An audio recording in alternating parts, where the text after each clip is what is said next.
We now have about 10 minutes, a little bit more if you're willing to stay a little bit longer, to do some Q&A, question and answer time. We have a microphone over here, so if you would like to ask your question there so it can be recorded, then we'll take the questions. Okay, thanks again. Oh, we have to turn around, sorry.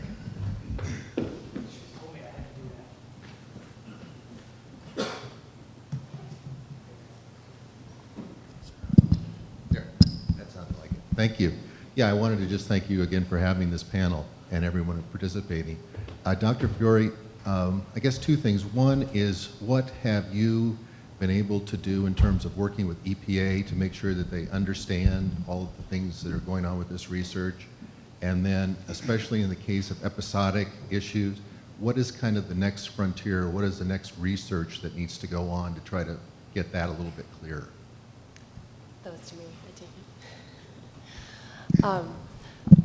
Thanks. Yeah, I feel like we've had a lot of interactions with EPA over the past, basically since I've been a graduate student, came into the field.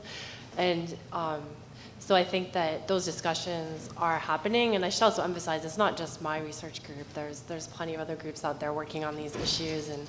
And I think what that adds is the diversity of approaches, different kind of observational and modeling approaches. As I mentioned, Brad Pierce in the audience has also been involved in kind of wildfire and stratospheric intrusion work. And so you had asked about the second part of your question, sorry. Right.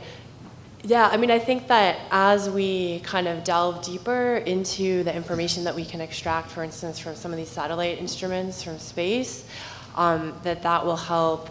I mean, I guess I don't have a very clear plan for what's kind of not already pushing forward that should be done, other than I would say that one of the challenges with trying to draw conclusions across disparate studies is that, they're kind of one place, one time, particularly with modeling studies, they may be set up in different ways, so they're not directly comparable.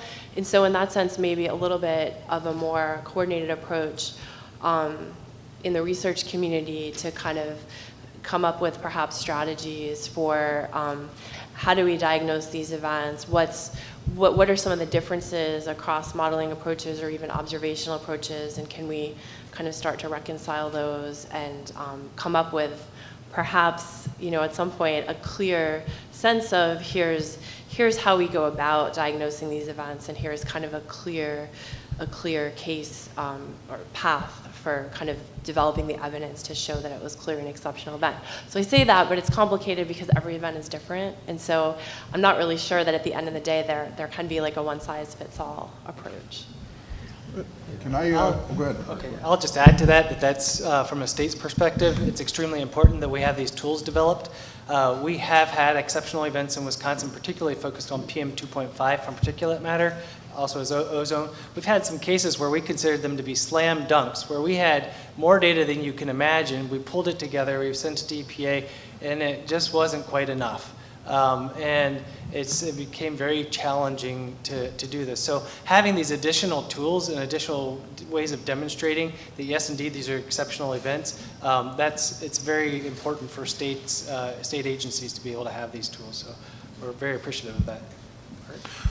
One thing I want to mention is that Bart mentioned that the DNR has an Air Management Advisory Committee that's set up and that meets on a quarterly basis, that talks a little bit about some of the issues of the day that are affecting, the regulated community as well as other interested parties. It's a broad spectrum of a group.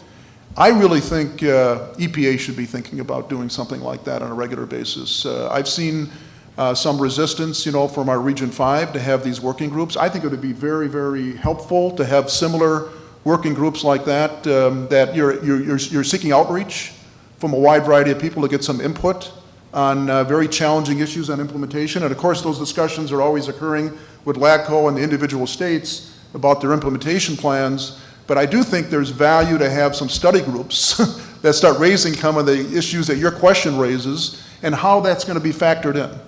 And I don't see the particular regions doing a good job on having that input on an advisory basis, and I think that would be valuable.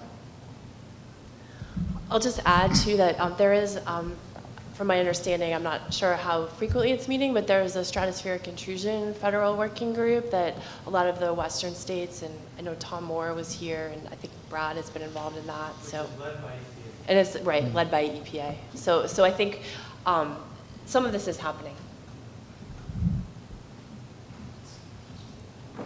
I would just like to ask, there are those out there that say that these standards aren't really stringent enough.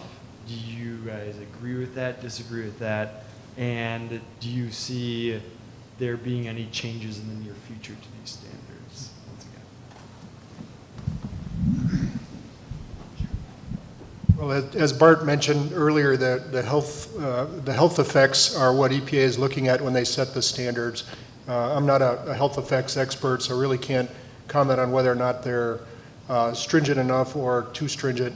When EPA first proposed this action, they were looking at a range perhaps as low as 60 parts per billion, up to a range of 75, which would have been no change in the standard at all. And clearly, EPA didn't make the real long Hail Mary pass with this standard. I think, from my perspective, the standard is very achievable. I think many areas, based on current monitoring data, are already meeting this standard. And I don't think it'll be a real heavy lift for the areas that aren't, with the possible exception of Sheboygan, which always seems to have some problems. But whether or not it's too stringent, I guess I'd want to rely on health experts to determine whether or not they set it at the right place. So I think EPA feels clearly that they did put it at the right place. In terms of when they do it again, the Clean Air Act requires EPA to revisit the standards every 5 years, so they're probably already starting to look at the next version of the standard and new health data to see whether or not 5 years from now they go through this process again. And the important thing that your question underlies is the fact that the requirement that is mandatory to review the NOx standard, and ozone is, a NOx standard. Interestingly, it's one of the few provisions in the Clean Air Act that does not require cost implications. It is simply and truly driven by health effects. And this may be the issue that some may be addressing because it is very unusual in that the weighing and balancing of cost versus health effects and achievability is generally silent on the NOx standard and the review of the standard. I don't know if anybody else disagrees, but I think that's the applicable standard that applies to these 5-year reviews. Thank you. Brad? I had a question particularly about the marine vessel emissions. How are those domestic vessels? How many are international, and how does the existing regulatory work? How much can that do if there's a large international component to that fleet? From what we can tell, most of the vessels that are operating on the Great Lakes are locally owned. There is an international component, being Canada, of course. A lot of the vessels in the Great Lakes are either to or from Canadian ports, or they're passing through Canadian or American waters on the way to those ports. So that would be the international component. I don't think there's a lot of traffic anymore through the locks and all the way in from the Atlantic Ocean. But in terms of the control programs, there are some strong programs regulating emissions, both from the engine standpoint and also the fuel quality standpoint. But as I said before in my remarks, these engines operate forever. I mean, there's 50-year-old engines out there. That diesel engines just last forever, and it's going to be a long time to get all the reductions we need. So. I think we need some offshore wind to dissipate those emissions, but Brad can work on that. Hi, thanks all for being here. I work with the trucking industry and the diesel emissions control system, and I have to say it's a bit perplexing on what the best way is to make a technology available for areas that need to comply, that are in non-compliance areas, and with the EPA perhaps introducing some new regulations, is a straight track for new technologies, clean diesel technologies, to be going through the EPA green clean diesel verification process, or is there something our industry is missing? I guess by default, I'll take a shot at that. I'm not that familiar with all the specific requirements on diesel engines. I would offer the perspective that mobile source emissions in general, it's very hard for the state to deal with that on a state-by-state basis. And I wouldn't think the industries in general would want individual state requirements.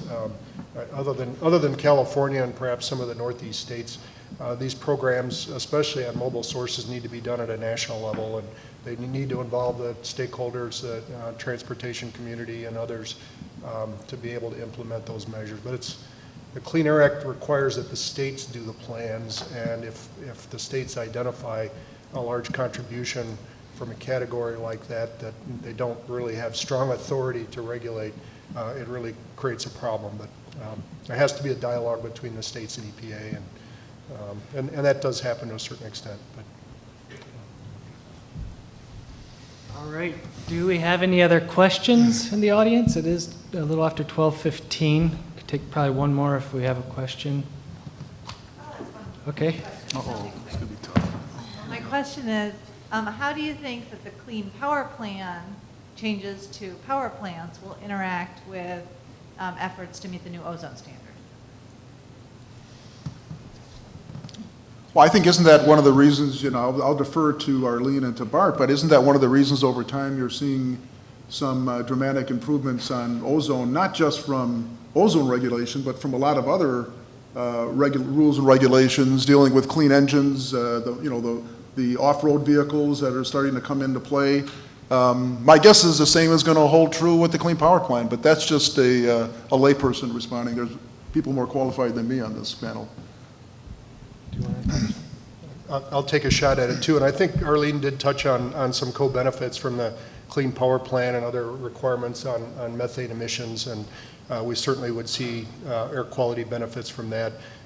Closer to home, of course, utilities will have to respond, whether they respond through add-on controls at existing plants, whether they respond by refueling to natural gas or buying more renewable energy to meet the demand. I mean, from an air quality perspective, all of those things will help.